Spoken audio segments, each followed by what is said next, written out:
amigos da TV Câmara, estamos de volta para ouvir mais uma grande personalidade da nossa cidade, da nossa região, né? Sempre trazendo histórias interessantes, histórias de vida, pessoas que têm serviços prestados, que ajudaram a construir essa cidade, ajudaram outras pessoas a consolidar os seus projetos. E hoje, uma figura emblemática da região da Grande Florianópolis, ele que foi recentemente condecorado com a condição de cidadão honorário de Florianópolis, é de um município pertinho, um município querido, aqui perto, que é Antônio Carlos.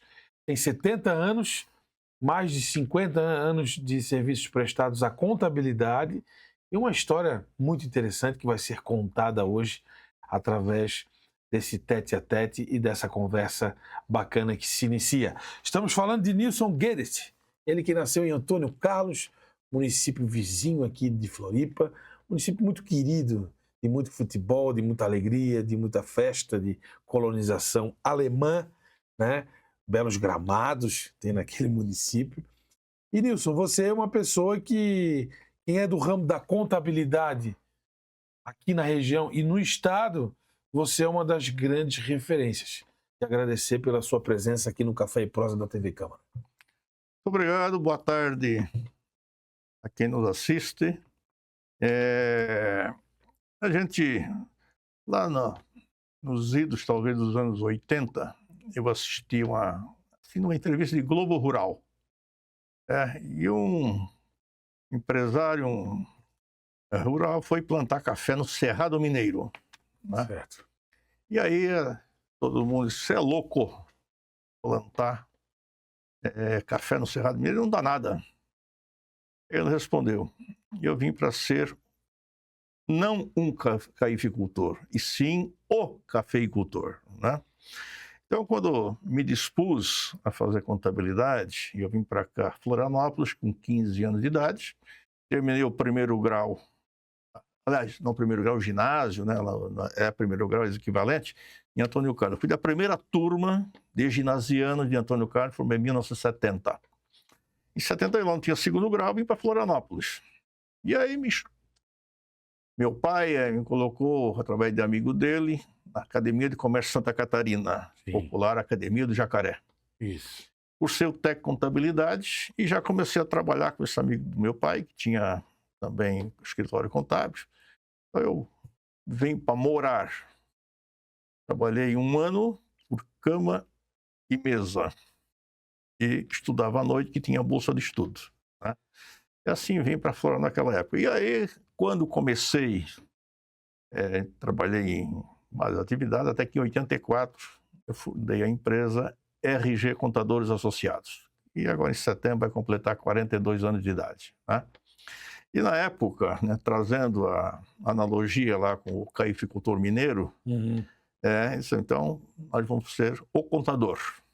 Né? E não um contador. Né? Então a gente buscou a referência sempre que contabilidade é um instrumento de gestão e não meramente um apurador de impostos e obrigações fiscais. Né? E assim exercia a contabilidade por esses anos todos, a RG. Eu não estou mais na contabilidade, já parei. Já fiz a sucessão com a equipe que me serviu tantos anos. Né? Essa equipe hoje tem 100 funcionários. Entre contadores, auxiliares, né? O grupo todo é 100 pessoas que trabalham. Né? Então, a gente está nesse ramo esse ano todos. Com isso, a gente galgou algum posto. Né? Fui fazer Ciências Contábeis na Universidade Federal. Entrei em 86, terminei em 90. Né? Depois fui convidado a ser conselheiro do Conselho Regional de Contabilidade de Santa Catarina.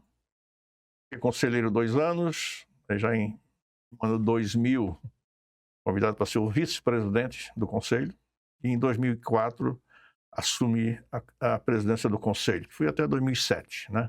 Então, nesses anos todos, a gente conheceu todas as entidades contábeis em Santa Catarina, no Brasil, e vários outros estados.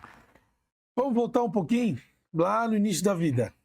Família Guedes, família alemã, né, que partiu ali de São Pedro de Alcântara, que é um grande berço da colonização, pioneiro no Brasil, né? E aí, Santa Catarina, primeira colônia alemã. exatamente. São Pedro do lado de Antônio Carlos. Quais são as lembranças da infância, anos 50, anos 60? O que te vem em mente, as brincadeiras, o trabalho no campo, enfim. Como eu nasci em 55, então, digamos, aquele período 55, 60, muito pouco, né?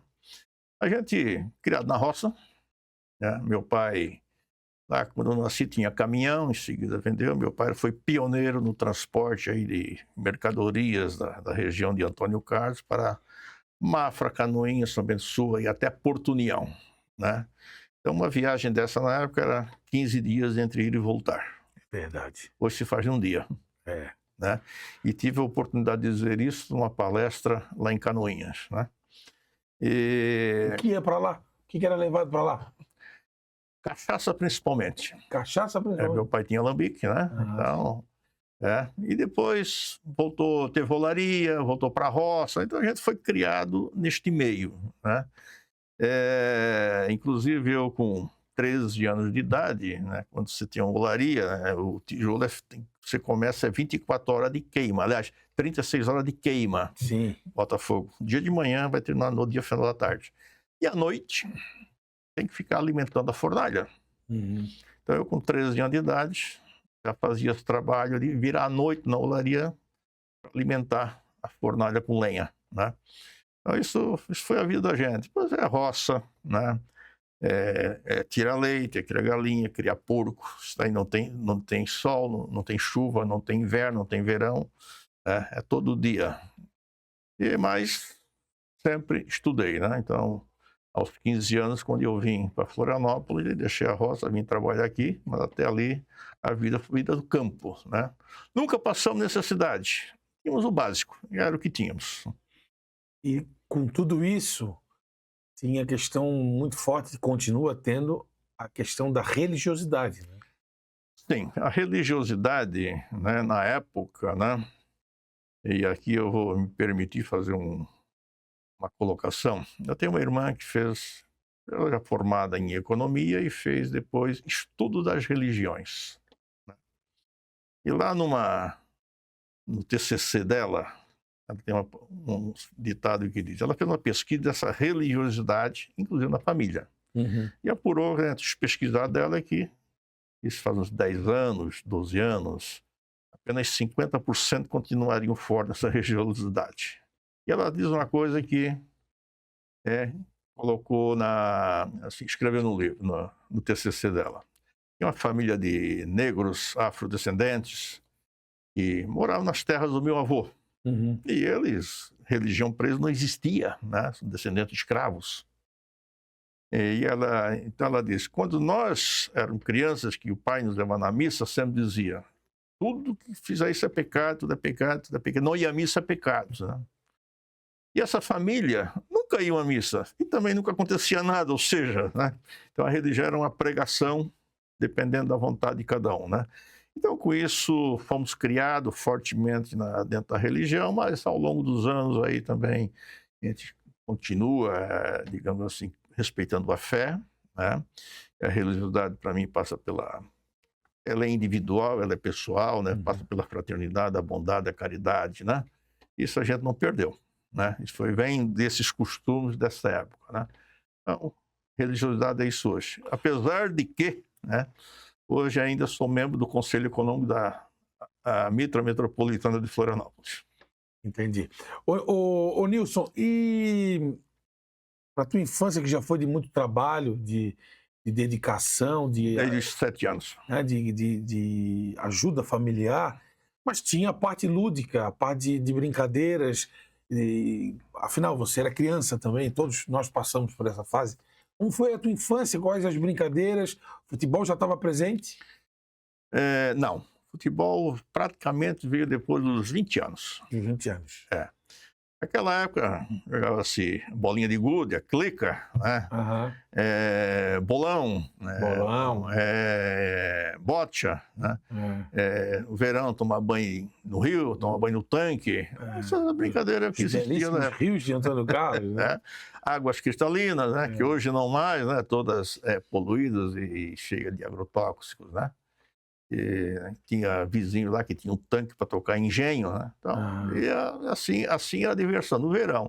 O inverno, então, buscar a clica, o bolão, a bocha, né? A gente improvisava qualquer coisa para fazer isso. Futebol veio depois. Futebol veio já depois dos 20 anos, né? Aí em 1975, me associei ao glorioso Estrela Azul. De Antônio Carlos. De Antônio Carlos. Depois comecei a participar da diretoria, né?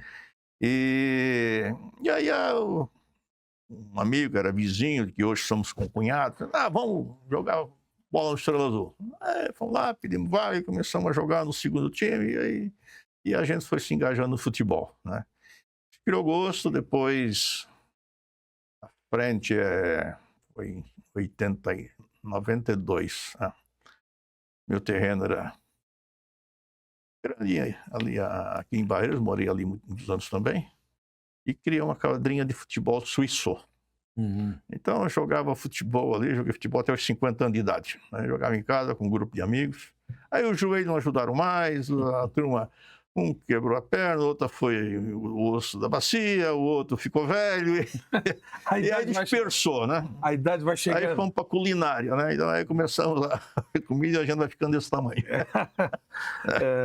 Mas ainda, emendando no assunto de futebol, pouca gente sabe, porque as pessoas sabem, mas talvez não externaram isso, não se percebeu isso. Você tem uma participação efetiva em dois grandes personagens importantes da história do futebol de Florianópolis, que envolve Avaí e Figueirense, né? Duas figuras emblemáticas. João Nilson Zunino, que foi presidente do Avaí por 12 anos, e Paulo Prisco Paraíso, que também praticamente a mesma quantidade, presidente do Figueirense Futebol Clube. Ou seja, você, como um expert em contabilidade, atuou com os dois. Começa com o Zunino essa história? Como que você conhece o João Nilson Zunino? Começa com o Zunino essa história assim, né? Começar, assim, a atuar nos dois lados, né? Como profissional, não tem partido político, não tem clube de futebol, não tem religião, atende a todos, basta dar negócio, né? Sim. Então, com o Zunino, eu comecei a trabalhar com ele em 1976, fez 50 anos agora recentemente, né? O Zunino me foi apresentado um outro amigo dele, né, chamado Djalma Amorim. O Djalma, eu fui apresentado ao Djalma pelo Rogério Manuel de Souza, a quem eu trabalhei por algum tempo todo, né? E assim vai. Todas essas histórias, né, estão aqui relatadas nesse livro, né? Essa é a minha autobiografia, né? Então, estão os registros aqui que podem ser até feitos com mais profundidade. E aí, só conta história quem faz, é o nome do título. Só conta a história quem faz. Então a gente, ao longo da vida, criou muitas histórias, inclusive estou contando hoje aqui, né? Então, as histórias que eu fiz, né? A história que eu vivi, sim, né? Que eu realizei, né? E aí o Djalma me apresentou o Zunino, que precisava de um contador na época. E ele estava vindo de Tijucas. Não, já estava em Florianópolis. Já era médico, né? Veio lá de São João Batista. São João Batista. Trabalhou em Tijipió. Tijipió, né? Aí veio Trabalhou também na roça, né? Sim. Ele até contou, eu penso que vai estar aí relatado no livro dele, né? E ele, quando ele foi pedir uma bicicleta para o pai dele, o pai, tudo bem, te dou a bicicleta, tens que amarrar tantos molhos de cana por dia. E ele amarrou. E ele cumpriu e ganhou a bicicleta, né? Essa é a história que ele contou pra gente, né? E apresentado ao Zunino, e comecei a trabalhar com ele lá naquela época, em 76. E a gente foi evoluindo, né? Então, no fim, a relação que eu tinha com o Zunino era muito além do profissional, né? Era nos negócios, era na família, né? Jogou futebol junto lá na minha casa há muitos anos, né? Uhum. E ele, quando queria compartilhar alguma coisa, né? Me chamava. E também foi uma grande figura, não só pelo Avaí, ele presidiu a Unimed de Florianópolis também por 3 anos, 4 anos, né? Sim. Foi presidente da Sociedade Brasileira de Patologia Clínica, Sim. né? Onde fiz auditoria por 5 anos naquela entidade lá no Rio de Janeiro, né?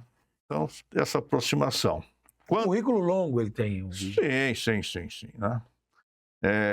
Como é que é? Se for elencar todos, acho que eu passei com ele aqui, vai a tarde toda, né?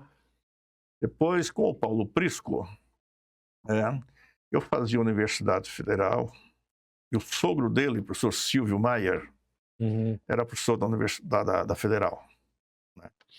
E aí o Paulo, professor Silvio, eu preciso de um contador, Nilson Guedert. Né? E aí conheci o Paulo, conversamos, e isso foi em 89. Estamos parceiros aí de negócios, parceiros de viagem, né? Até hoje, né? Então, o Paulo, tenho ele como um grande amigo, tem um grande carinho, né? Assim como da mesma forma com a família Zunino, né? As filhas do Zunino e o filho, Gabriel, né? A gente conversa constantemente, a dona Marlene, pessoa queridíssima. E assim é o Paulo Prisco, um gentleman, os dois, né? Gentleman, né? Então, foram pessoas que tiveram... O Zunino, eu diria que teve grande importância na minha ascensão profissional.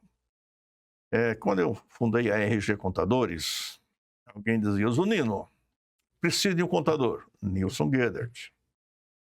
Preciso de um contador. Nilson Guedert. E a gente, com isso, foi formando uma carteira de clientes da área médica. Né? Aí, com isso, assumi como contador da Unimed, quando ele assumiu. Depois, o Conselho Regional de Medicina. Mais adiante, a Associação Catarinense de Medicina. Sim. Todas essas entidades tinham seus dirigentes, e seus dirigentes acabaram vindo para a carteira. E a RG hoje já tem uma carteira aí na área da saúde, né? Em clínicas, hospitais, laboratórios, né? Algo em torno de 150 clientes. O Zunino, se tivesse vivo, ele teria feito muito mais pelo futebol e pela medicina. Né? Pela medicina. Quando ele resolveu assumir o Avaí, qual foi a tua opinião? O Zunino não se dava opinião, né? Ele fazia, depois dizia o que fez. Sempre foi dessa forma, né? E ele dizia para mim que às vezes faz assim, os negócios, quando se faz negócio, tem que estar sempre preparado também a consequência fiscal contábil. Sim. Né? E aí ele fazia, me chamava, olha, se eu fizer esse negócio aqui, agora o problema fiscal contábil é contigo. Eu fiz, resolve. E o Avaí não foi diferente, né? Até uma oportunidade, ele, Nilson, eu preciso que tu seja o diretor financeiro do Avaí. Não tem condições de assumir. Não tem, Nilson, eu preciso. Bom, aguentei 2 meses, não deu, não conseguia conciliar, né? Ela exigia, e eu não tinha como atender, tinha que abandonar o escritório, e aí era inviável, né? Sim. Então, mas assim, cheguei a esse ponto. Depois, né? Mas adiante, ele disse, Nilson, eu preciso que tu seja conselheiro do Avaí. Né? E eu fui uma reunião ao longo de 4 anos, né? Sim. E aí, eventualmente, ele pedia uma participação, a gente estava presente com ele, né? Não podia deixar o amigo de lado. De lado. Né? Não podia, os amigos a gente tem que respeitar, né? E eu nunca deixei nenhum na mão, né? E ele era um deles. Assim como o Paulo Prisco Figueirense. Pois é, e aí no Figueirense, como é que foi? Aí no Figueirense, então, o Paulo, quando assumiu o Figueirense, né, já era contador dele, e ele, em determinado momento, me convidou para ser o contador do Figueirense, né, e fomos até 2010, né, quando ele fez a resilição lá com o grupo que o sucedeu. Ele acompanha esse tempo todo. E em 2020, quando ele retornou, o Figueirense na condição em que se encontrava, né, e criou a SAF, Sociedade Anônima do Futebol, e me ligou, Nilson, você vai ser, não convidou, né? Você vai ser o presidente do Conselho Fiscal da SAF. E, mais uma vez, para mim, a gente não pode negar. tivemos até recentemente aí acompanhando esse espaço do Figueirense, né? Sempre levando em conta o lado pessoal dos amigos que lá estavam, né? Independente de cores partidárias, de cores do futebol, de religiosidade, de seja lá de qualquer outra situação que fosse, né? Então, Aliás, a SAF é o grande assunto do momento no futebol, né? É uma oportunidade para que os clubes sobrevivam, consigam melhorar a gestão ou não, pode dar errado. Qual é a tua opinião sobre a SAF sem bandeira, envolvendo o A, o B, o C? futebol é um segmento econômico. E qualquer segmento econômico que não tem uma eficiente gestão não vai adiante. E o futebol no Brasil, aliás, eu diria até na América do Sul, né? A Europa já mudou muito isso. É administrado com paixão. E esse é o grande problema, né? Quando tu mistura paixão, nem sempre, vou fazer um comparativo com a classe política brasileira, não regional, quer que seja, né? 90%, 80% do quem é prefeito. 80% tinha vontade de ser prefeito, está preparado de gestão para isso? Não. Né? E o futebol, não, eu torcedor, eu quero ir lá ser o presidente do Avaí, vou colocar o Havaiano, o Figueirense. Futebol é empresa, é resultado econômico. Né? E quem não entender este lado do resultado econômico não vai avançar. Quem foi mais apaixonado, o Zunino ou o Prisco? É difícil de dizer, mas tem que apostar um, eu aposto o Zunino. Que convivência tivesse entre os dois. Os dois, assim, de dedicação total ao clube, né? Mas eu diria que, em termos de paixão, o Zunino ainda bate o Paulo. Me perdoe, Paulo. Boa. Aliás, os dois estiveram juntos no Lagoa Yacht Club. Né? Tem uma passagem dos dois juntos na direção do Lagoa Yacht Club. Não sei se convivesse com isso. Neste período, não. Neste período, não. Né? Que, nós também assumimos a contabilidade do LIC, né? Já na gestão do Paulo Prisco. Né? A gente já era contador dele, né? Então aí nos levou também para a contabilidade do LIC. Né? Mas esse período, junto com os Unidos, é que lá eu também não tinha muita convivência, não. Ele jogava bola. O Prisco eu não sei se jogava, mas o Prisco não. Os Unidos, nós jogamos futebol muitas vezes. Jogava e reclamava. Dentro de campo, talvez fosse o pior, digamos assim, em termos de reclamação, o pior companheiro de futebol que a gente tinha. Terminou o jogo, acabou o campo, saiu todo mundo abraçado com ele, não tinha essas coisas, né? E dominó, né? Dominó ele gostava. Dominó, inclusive, tem uma historinha aí dele, do pai dele, né? O seu Valmor. Seu Valmor. O Valmor tinha um bar lá em Canelinha, né? E tinha um sócio. E ele também daquele que perdeu um dominó, briga, quer quebrar o dominó. E aí perdeu uma partida lá, eu pegar esse dominó, vou picar ele todo no pilão. Aí o sócio ele, para aí. Só a metade, a outra metade é minha. Só isso que vem dessa turma, né? É verdade. Ô Nilson, e na tua obra, né, que a gente pode acompanhar aqui um pouquinho antes da entrevista, tem a história, claro, dos teus serviços prestados, da família, né?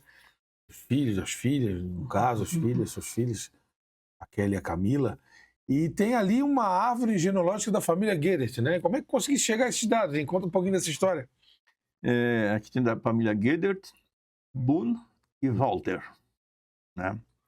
Minha mãe era Walter. Era Walter. Também. Os Guedert são da primeira imigração alemã para Santa Catarina. Né? 1829 foram assim, alocados em São Pedro de Alcântara, hoje São Pedro de Alcântara, né? E a minha família veio naquela época junto com aquela grupo da imigração. Sim. E aí foram se diversificando por todos os cantos, né? Mas tem um padre, Davi Guedert, que hoje está... Ele nasceu em Lages, né? E ele hoje está em Curitibano, me parece. Né? Há algum tempo eu não tenho contato. E ele tinha toda catalogou todas as descendências Guedert, né? Ele tem um livro desta grossura. Eu sei que ele estava com 24 mil nomes catalogados já. Olha só. E aí, dali a gente foi pegando informação com um, com outro, né? e consegui construir isso aqui. E até meus tios, na época, que 4 anos atrás, tinha alguns livros que são bastante história, né? Então, e tem o Gustavo Gedert, né? Uhum. Lá, digamos assim, lá do topo da imigração, também tinha muita informação, né? Eu consegui resgatar aqui a família Gedert, desde o imigrante, que é Johannes Jacob Gedert. Que chegou em 1829. 1829. Né? Depois, não foi na primeira, mas depois disso veio a família Walter, né, que era da minha mãe, também tudo radicado em Angelina. Em Angelina. Né? Tinha a minha avó paterna, né, a imigração dela veio em 1857, vieram de Luxemburgo. De Luxemburgo. Né? Foi a Marie Catherine Heiderscheid. Heiderscheid. Né? E essa Maria Catherine era casada com Jacob Boon. Boom. Que dominava Rancho Queimado. Queimado, sim. Família, o Renato hoje lá é o vice-prefeito. Então lá tem a rua Jacob Boon. Esse era meu bisavô. Ah, teu bisavô. Meu bisavô. Tem Boom também, eu vi Boom em Bom Retiro. Está espalhado aí para tudo que é canto, né? Eu encontrei Guilherme no Mato Grosso. No Mato Grosso. E eu estava lá, quando era presidente do Conselho de Contabilidade, havia a convenção dos contabilistas do Mato Grosso. E aí o presidente da época me convidou, fui lá prestigiar a mesa da autoridade, terminou a sessão de abertura do evento, né? Chegou uma loirinha, aprendeu a descer, loirinha, você é Gedert? Tô. Eu também. Tu é de onde? Meu avô, ele é de Imbuia. Imbuia. E onde é que está hoje? Estou em Juína, no Mato Grosso. 1.000 quilômetros acima da Amazônia, dentro no Mato Grosso. Né? Imbuia depois ali de... Ali, tipo, Oranga, naquela... Sim. Imbuia, Alfredo Wagner, em Blumenau tem muito, Gaspar, e espalhou por tudo, né? Por todo o estado. Né? Mas originalmente os Boon vieram aqui a Rancho Queimado, né? E aí, com todo isto, né, consegui formar isso aqui, desde o imigrante até as minhas netas, né? E como a minha bisavó... Filhas e netas? Filhos e netas. Duas filhas e 2 netas. Né? As filhas, a Camila e a Kelly, e as netas, a Ana Luísa e a Olívia. E com isso, como a minha bisavó veio de Luxemburgo, né, eu consegui a cidadania luxemburguesa. Né? A cidadania. E tive o prazer de receber no meu sítio, né, o embaixador na época, o embaixador de Luxemburgo. De Luxemburgo. Entendido. É o casal... Carlos Krieger. Exatamente. Aqui. Carlos Krieger. Aliás, Krieger é outro sobrenome que tem muito aqui na região, né? Ceramista. O Krieger tem a família que era de Brusque, né? Sim, isso aí tem espalhado aí para tudo que é lado. O próprio Marcílio Krieger, Dom Murilo Krieger. Sim. E provavelmente vieram dali da região divisa Alemanha, né, e Luxemburgo. Né? Sim. Quando houve a imigração, não havia fronteiras definidas dos países, né? E as fronteiras da Alemanha foram definidas na guerra de 1871-73, liderada pelo Marechal von Bismarck. Inclusive tem família Decker, que veio da Alemanha, que não tem cidadania. Então, assim, o rio que cortava 2 países. Então, de um lado do rio é alemão, não tem cidadania, do outro lado, que vieram, nasceram em Luxemburgo, tem cidadania. Mesma família. Na infância, aprendesse o alemão? Não? Não. Costumo dizer que mal e mal eu falo português. Mas os teus pais falavam? Não. Também não? Não. Meus avós falavam o alemão, né? E na Segunda Guerra Mundial era proibido, né? Uhum. Então perdeu-se o costume. E a minha mãe até contava, e quando a solteira estava em casa falava um alemão. Aí quando casou, meu pai já não falava, né? E aí morreu e nem meu pai nem minha mãe não falavam alemão. E a gente também não deu sequência nisso. Né? Mas na Alemanha já tivesse? Já tive em 3 oportunidades na Alemanha. né? Fiz todo, conheço Berlim, Munique, Frankfurt, fizemos toda a rota românica, o Vale do Mosel, né? Depois descemos pelo Rio Reno, né? Até Munique, viemos então tá o Castelo da Cinderela, né? No sul da Alemanha. Sim. Fizemos esse lado todo, né? E agora foi 2023, né? Aí nós fizemos novamente, fiz um tour pela Polônia, República Tcheca, Áustria, e voltamos para a Alemanha, ficamos alguns dias na Alemanha também, principalmente Munique. Ô Nilson, e naquele tempo que vieste de Antônio Carlos para Florianópolis, quando chegasse aqui, o que pensasse, onde fosse morar, como foi isso, hein? Jovem, né? Um jovem de 15 tinha 15 anos. Tinha 15 anos, né? Fui morar, né, para estudar contabilidade, e esse amigo do meu pai tinha escritório contábil. Uhum. Então o escritório era... Estamos aqui na Anita Garibaldi, né? Uhum. Na Gerando Coelho, na esquina com a Felipe Schmidt. Sei. O escritório tinha ali, então ele tinha em cima eram sobrados, a parte da frente era o escritório e a parte de trás, o apartamento que tinha um porão. Então eu dormia lá. Trabalhei durante 1 ano por cama e comida, né? E a faculdade e a escola, né, a Academia Santa Catarina, tinha bolsa de estudos, né? Aí no segundo ano, então fiquei como office boy, e eu conheço até hoje as ruas centrais de Florianópolis todas, né? E caminhava por elas entregando documentos do escritório. E aí no ano seguinte, 72, já passei para o serviço interno e fiquei lá até 74. Em 74, aí conheci o Rogério, e o Rogério me convidou para ir trabalhar no escritório que ele tinha, já tinha montado, era sozinho, e fomos lá, fui até 77. 77 montei o meu próprio escritório. Fui até 79. Em 79 eu fui trabalhar como funcionário do Laboratório Santa Luzia. Já era contador e fui trabalhar interno, né? Daí em 84 criamos a RG Contadores Associados, né? Eu, um amigo Ivo Rodrigues, o RG, né? Rodrigues e Guedert.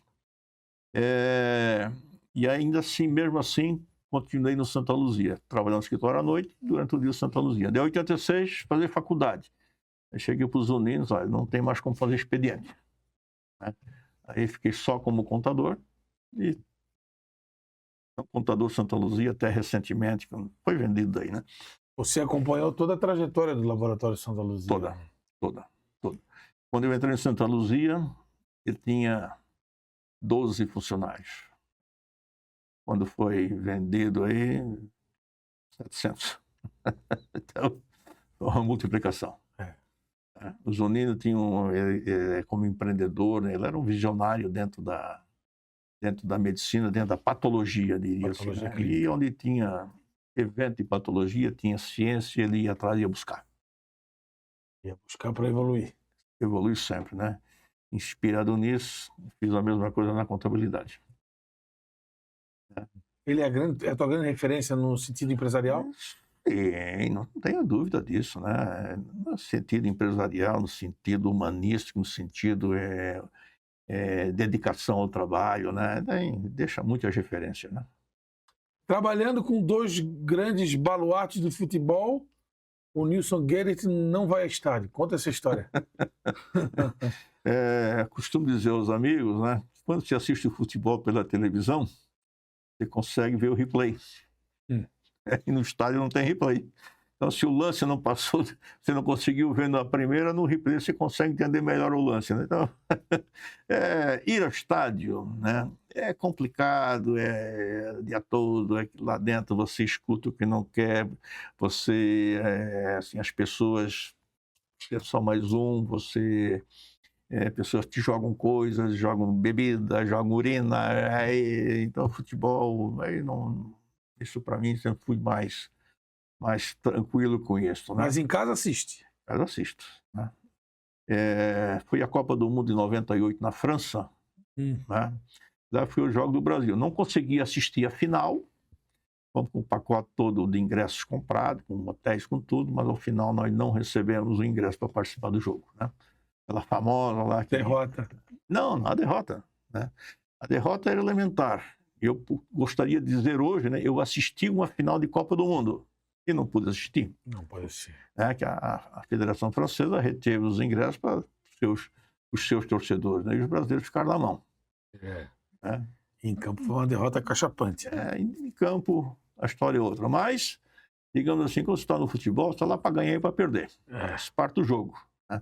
Mas eu gostaria de dizer hoje, eu assisti uma final de Copa do Mundo. E eu não assisti. Mas ainda dá tempo.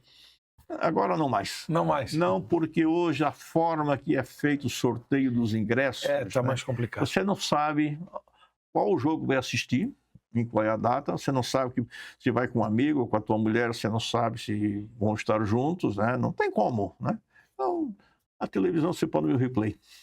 Ô, Nilson, em meio a essa tua trajetória de muita luta e corrida ao longo dos últimos 50 anos, já desse uma desacelerada boa? Ou ainda estás trabalhando bastante? O dia que a gente parar o trabalho, né?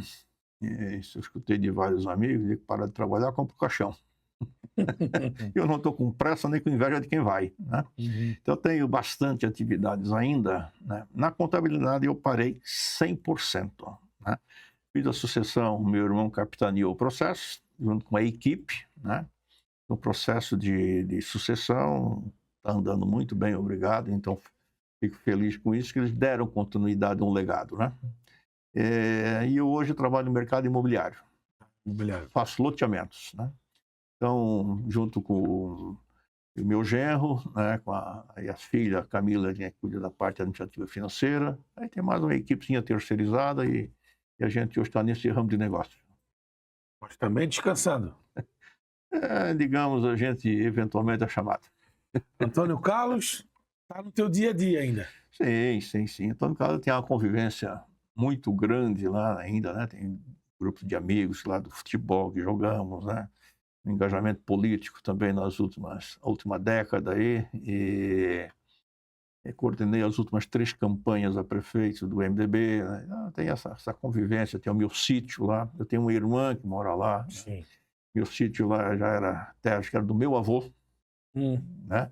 A gente tem todo esse acompanhamento lá, então toda semana eu estou entrando no carro, semana eu vou 2 vezes, também tem empreendimento lá, né? Tem um loteamento lá que a gente está fazendo. Cresceu muito, Antônio Carlos. Eu quando saí de lá devia ter 1.000 habitantes, 1.500, né? Hoje já conta com mais de 12 mil habitantes, né? Mas ainda é uma cidadezinha muito boa de se viver, onde todos ainda conhecem todos. Embora que 1/3 da população não é mais nativa, né? São imigrantes. Todas as partes do Brasil. O que acontece aqui em Florianópolis, né? De todos. De todos. 40% nasceu aqui. Antônio Carlos, se não tem 40%, está perto disso. Mas os interiores de Antônio Carlos ainda continuam belos. Sim. Embora não mais com aquela exuberância da natureza, né? Mas em todos muito bem cuidados, né? Todos os lugares encantadores, né? Me ajuda a lembrar.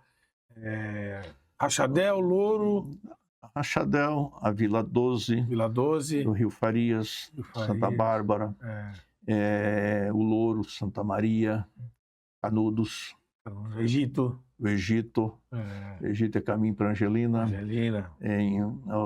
Antigamente chamava Katzenberg. Katzenberg é Morro do Gato, né? E hoje chama-se Morro da Glória. E na divisa lá, Santa Maria, para o lado de São Pedro de Alcântara. Aquela estrada é muito bonita. Eu fui algumas vezes para Rancho Queimado, ali por Antônio Carlos, de Angelina, para aquela estrada de chão. Aí subisse o Egito. Subiu o Egito. Subisse pelo Louro, né? O Louro, onde houve a imigração para Antônio Carlos, velho São Pedro, por cima, não pelo rio a partir de Biguaçu, e sim por cima. Por cima atravessar lá o Morro do Gato, né? O Katzenberg, que chamava na época, né? Katzenberg, a montanha, Katz, gato, né? Então, o Morro do Gato lá, que é muito gato selvagem na época, então lá era o Morro do Gato, né? Então, essa história, né? Contada em livros, né?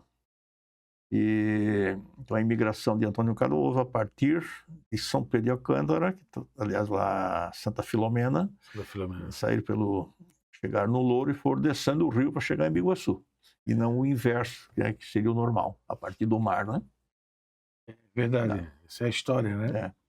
E aí, lá de São Pedro da Alcântara, para os outros lados aí. Espalhou, né? Foram se espalhando para todos os cantos aí, somente ali Por que escolher São Pedro de Alcântara, né? Qual é a explicação disso, hein? a doação de terras, né? Doação de terra. Pelo Império na época, né? Ah, Então, já era Império ainda assim, era São Dom Pedro, ah. né? Prometeu terras, ferramentas, habitação, né? E chegaram ali, uma barraquinha de palha no meio do mato e é o que tem. Né? Não veio nada, nem não deu uma ferramenta, não deram nada, apenas a terra. E aí foram se espalhando, né? São Pedro da Alcântara, Pangilina, né? Santa Amaro, Aguaimornas, Queimado. Esse foi o primeiro. E depois ali, novamente, foram se espalhando, né? Foi para a Serra, para todos os cantos. Se trata de uma região muito bonita, a verdade é essa. Exatamente. E gente de muita força do trabalho. Do trabalho. Muita determinação, né? A gente coloca hoje, né, assim, com todas as facilidades ou dificuldades, né? Quem viveu aquela época sabe como é que era, né? Então, a gente hoje, já tem meus 70 anos, então gente da minha geração assim, eu tenho poucos, mas eu vivi muito atoleiro, né? Andar descalço, não tinha, né? O meu sogro foi o primeiro motorista de ônibus de Antônio Carlos, em 1950, 52, por aí. Né? E era um que vinha de manhã, voltava à tarde, aquilo atolava, todo mundo saltava para empurrar, é a vida que tinha. Né? Energia elétrica tinha precária? Vem em 60, não, nem tinha, né? Vem em 67, 68, 77. governo Nilson Silveira. Né? Chegou energia em Antônio Carlos. Né? E foi até uma parte também, não foi todo o município. A região que nós morávamos chegou, né? Mas aqui o Rachadel não tinha, Santa Maria não tinha, Louro não tinha, Canúrio não tinha. Foi uma linha mestra lá, foi até... Não sei se chegou até o Louro. Né? É o que tinha, é o que era possível, né? E hoje você vai a Florianópolis, daqui a Antônio Carlos, você vai em 30 minutos, 35 minutos de carro, né? Na época era 2 horas. 2 horas. A gente viveu com isso tudo, né? Então, se pensar o tempo aqui, eu não enfrentei isso, né? Da EC 401, quanto tempo você levava daqui a Canivira? Muito tempo. Muito tempo. Então, isso é a origem, o desenvolvimento dos povos dessa forma. Você vai hoje na região do Mato Grosso, né? Goiás, Tocantins, os pioneiros que foram para lá na década de 70, dormiam em cima de caminhão. Né? E hoje o que é o Mato Grosso? Desenvolvido. Riqueza, né? Região norte do Paraná, final da década de 40 e década de 50. Né? Que é tudo mata fechada. Então vai conhecer aquilo hoje, lá o desenvolvimento que é, a riqueza que é aquilo, né? E Florianópolis, hein, ô Nilson? Como é que você vê a cidade hoje, hein? A cidade continua bonita, em pleno crescimento, existem problemas mais gritantes, que são a questão da mobilidade urbana e o saneamento, né? Como é que você vê essa Florianópolis de hoje, hein?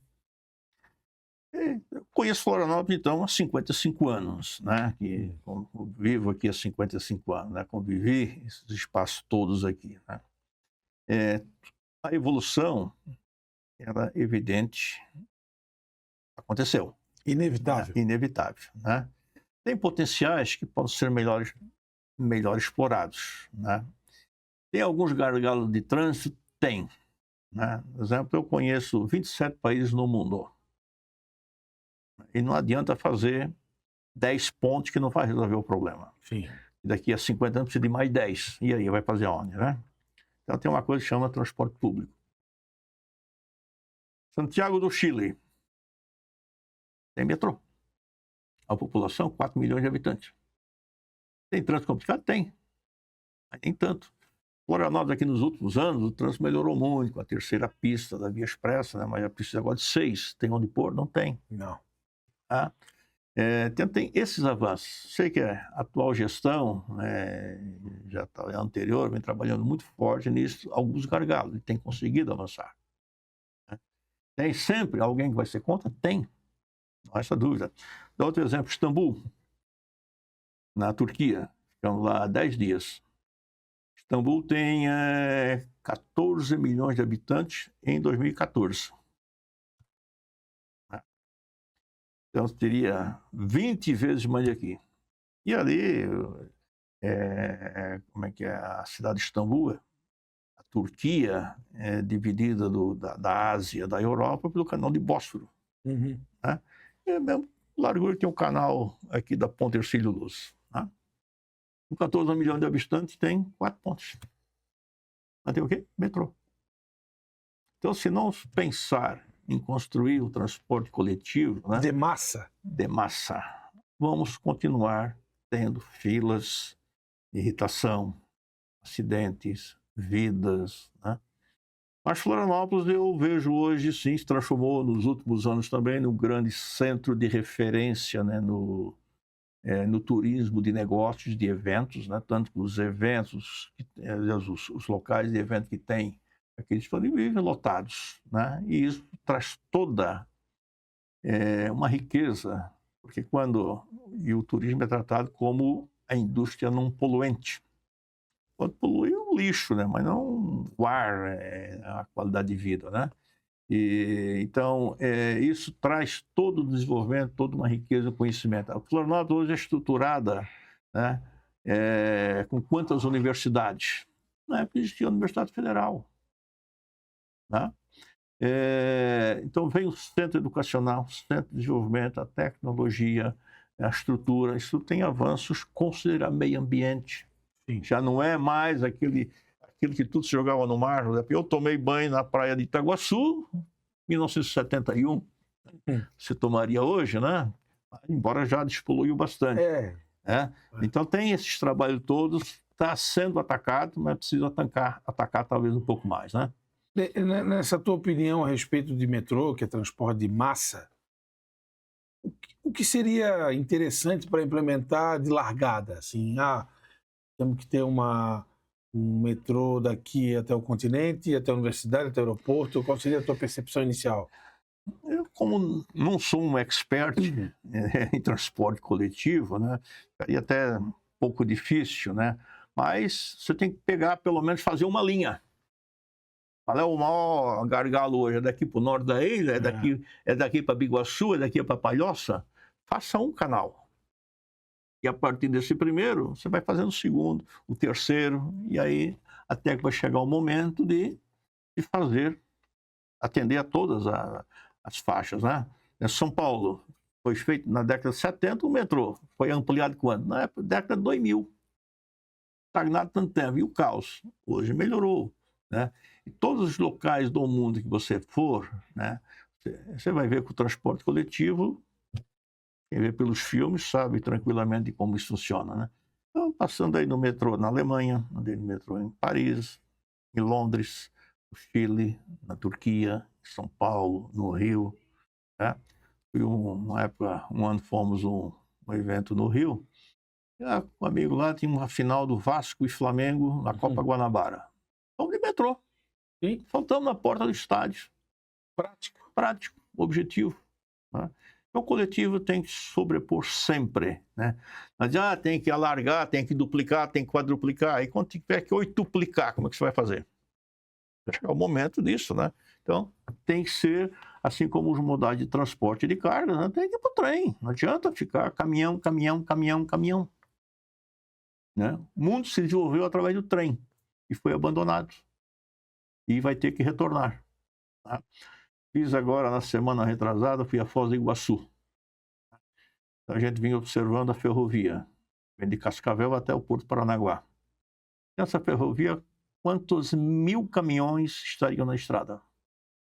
E o trecho pega hoje de Ponta Grossa até Cascavel, uns 30 quilômetros duplicado na região de Guarapuava. O restante, tudo estrada simples. para esse caminhão? Tem. Né? 2% do que era aí alguns anos atrás. E o nosso gargalo agora é a 282. Nosso gargalo é a 282 do litoral ao oeste, não é só a serra. Tá? Eu viajei por esse estado inteiro na década de 2000, quando fui presidente do conselho. Eu viajava pelo estado todo, visitando a universidade, visitando as delegacias do Conselho de Contabilidade, né? Participando de eventos, né? E então a gente sabe o que era, faz agora 3 anos, né? Fui até Joaçaba. Né? O volume que é intransitável, é difícil. E aí vem os acidentes, a perda de vidas, né? Os danos materiais, hospitais, tudo sobrecarrega a estrutura pública. Eu tenho uma vez o governador do Paraná, Roberto Requião, num evento contábil lá em Curitiba, e a manifestação dele, ele disse, né? Inverno está priorizando energia para os menos favorecidos, aqueles humildes, ele disse. Se eles não tiverem energia, vão tomar banho frio. Banho frio, vem a gripe, o resfriado, vai bater onde? Na porta do hospital. E a energia é muito mais barata do que atender o hospital. Então, enquanto não houver uma conscientização pública sobre esses fatos, devagar vai tendo e devagar vamos evoluindo. Pensar que os países hoje que estão na ponta, um dia já foram pior que o nosso. Né? Ô, Nilson, reta final, o que a gente não contou dessa obra ainda aí? Essa obra aí tem um título impressionante. Conta toda a história assim, da minha vida, né? Até 2022, quando foi lançado, né? Então, carece de alguma atualização. Mas tentei expressar aqui tudo que eu contribuí com a sociedade. Então, eu participei de inúmeras entidades empresariais, né? Entidade do Conselho de Contabilidade, entidades beneficentes, fui da DVB, né? Associação de Padre Wilson também, né? Instituto Padre Wilson Gro. Padre Wilson Gro, né? Como foi esse trabalho, hein? Conta pra gente. O Padre Wilson, na minha visão, um grande humanista, né? Ele olha para a sociedade, ele não tem bandeira política, ele não tem. Ele disse certa vez, né? Eu procuro atender aquelas pessoas que ninguém quer tratar, ninguém quer cuidar, ou até, em opinião minha, o rejeito da sociedade. E ninguém é que eu costumo dizer. Todo mundo quer todo bandido na cadeia, né? Desde que a cadeia não seja no lado da nossa casa. Né? Então, quando se fala hoje em morador de rua, né, é aquele problema, isso é em todo o mundo, não é só aqui. Recentemente estive na Espanha e a situação em Madrid é algo deprimente perto disso aqui. Tá? Então, assim, e o Padre Wilson é aquela pessoa que acolhe a todos. Né? É um grande humanista, uma grande visão, né, que ele chama de grande patrimônio social. Ele é um idealista disso, segue a risco, tem muitos colaboradores, né, muitos voluntários, participei de inúmeras ações com ele nesse sentido. Né? E sou até hoje um contribuinte dessa entidade, que o olhar para a sociedade, para mim, é uma grande referência. Verdade. Teve aqui já conversando com a gente o Padre Wilson Gro. De Brusque, né? De Brusque. Ele é de Brusque. De Brusque. É. De Brusque. Ele vem ser o primo irmão do Padre Valdemar Gro, que foi major da Polícia Militar, né? Deve ter Guedes lá em Brusque também, né? Tem bastante. Tem. Vai seguindo estrada. Tem, foram se espalhando, né? Chegou em Tigipió também, não? Não tive notícias, né? Porque desce ali, se descer, sai de Antônio Carlos, passa por vai dar em Angelina. Angelina pega a Major Gesino e vai para baixo. Exatamente. Né? Mas não tem. São João tem, né? São João tem. Inclusive o cartorário de lá, o Valdir Guedert, né? É São João Batista, né? Deixou lá toda a família também, né? Vindo de Angelina. Ô Nilson, vamos falar um pouquinho da tua vida fora da função empresarial, profissional. O que tu gostas de fazer? Além de ir para o sítio Antônio Carlos? Eu faço muita caminhada. Caminhada? Eu caminho quase que diariamente. E eu fiz 5 vezes o caminho de Santiago de Compostela na Espanha. Ah, legal. Né? Fiz o caminho de São Francisco, caminho de São Francisco de Assis na Itália. Né? Fiz caminhada aqui no meio oeste. Tem uma que sai aqui de São Martim e vai até Nova Trento, né? Sim, então, essa semana. Eu vi outro dia, eu estive em São Martim, vi a placa, sai lá do Flux House e vai até Nova Trento. Estão caminhando essa semana, Semana Santa, né? Isso. Fiz o caminho aqui do Vale Europeu, né? De Indaial, Timbó, Pomerode, Rio do Cedro, né? É muito bonito o nosso estado. Sim. Tem muita coisa linda aí, né? E a gente vê isto caminhando, tu vê muito mais perto, né? A poeira, encontrando o povo do interior. Não, muita coisa por trilhas dentro desses caminhos de roça antigos, né? De roça antiga. A estrada, quando você vai, por exemplo, a Espanha, no caminho de Santiago, a primeira vez eu fiz a partir da França. Da França. 30 dias caminhando, 840 quilômetros. Bastante coisa. 70% trilhas. 30% cidade. Entendi. Ou a margem da carreteira, como eles chamam a estrada, né? Então, assim, essas trilhas são importantes por isso. Aqui nós fizemos no meio oeste. Fizemos Tangará até Iomerê, de Iomerê até Arroio 30, da Arroio 30 até Três Itilhas, de Três Itilhas voltou a Iomerê e voltou a Tangará. Uma semana. Coisa boa. Né? Aí a gente aproveita junto, visita alguns vinhedos, fazer uma degustação. Cachaça também. Isso não pode faltar, né? A cachaçinha vai bem, né? Inclusive, eu tenho eu não fabrico, né? Eu envelheço cachaça. Não para fins comerciais. Para fins pessoais. Para fins pessoais, né? E eu sempre apresentei os amigos com uma garrafinha de cachaça. Deixa eu ver se eu acho aqui que eu tenho. Tem aqui uma foto do barril. Eu tenho Barril de Carvalho? Carvalho, envelhece 8 anos, né?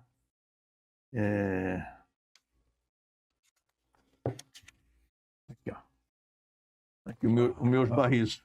Barril de carvalho francês, né? Provavelmente, né? Aqui, ó. As cachaças envelhecidas. Eu tenho o rótulo, né? Tudo certinho, né? Apresentei o vereador João e o deputado Valdir. Uma garrafa. Tiveram recentemente lá no meu sítio, né, uma reunião política, né? Então, apresentei ele com o livro e com a garrafa de cachaça. E como bom alemão, qual é a comida boa? Comida alemã. Eisbein, né? O mareco recheado com repolho roxo. Coisa boa, né?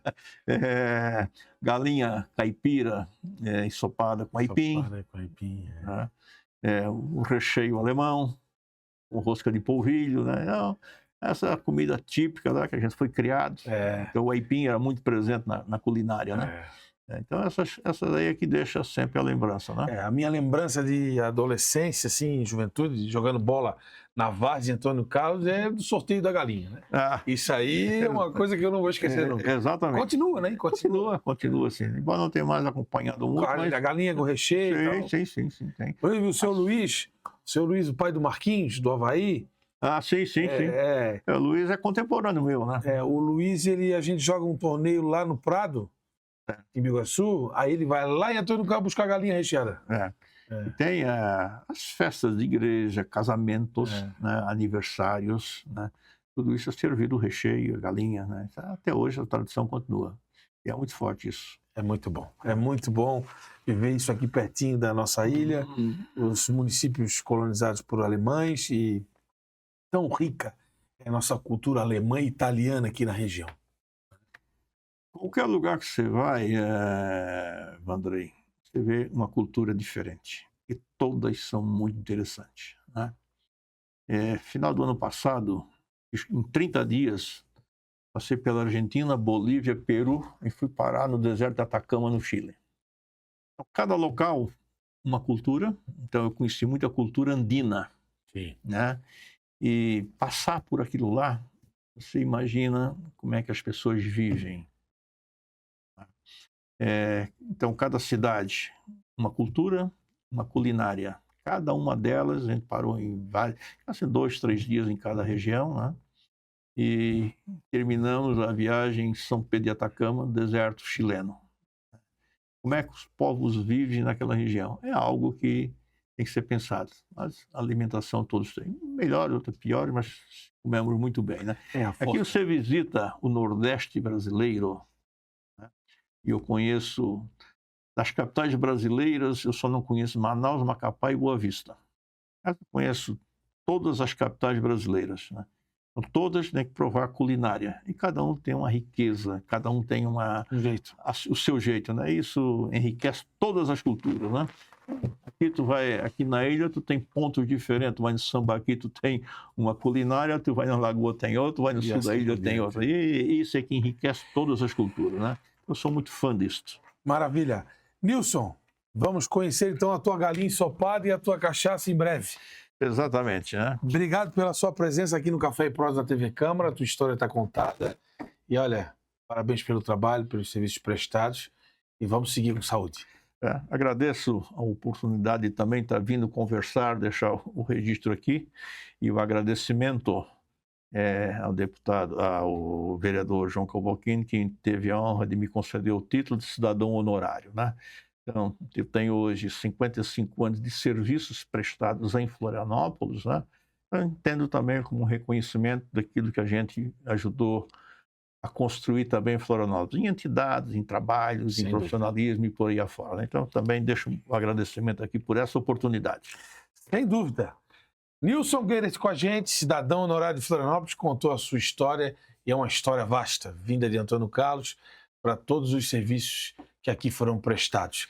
A supervisão técnica de Tiago Veríssimo e a direção-geral da TV Câmara, da jornalista Carla Silveira. Um abraço e até a próxima. Muito obrigado.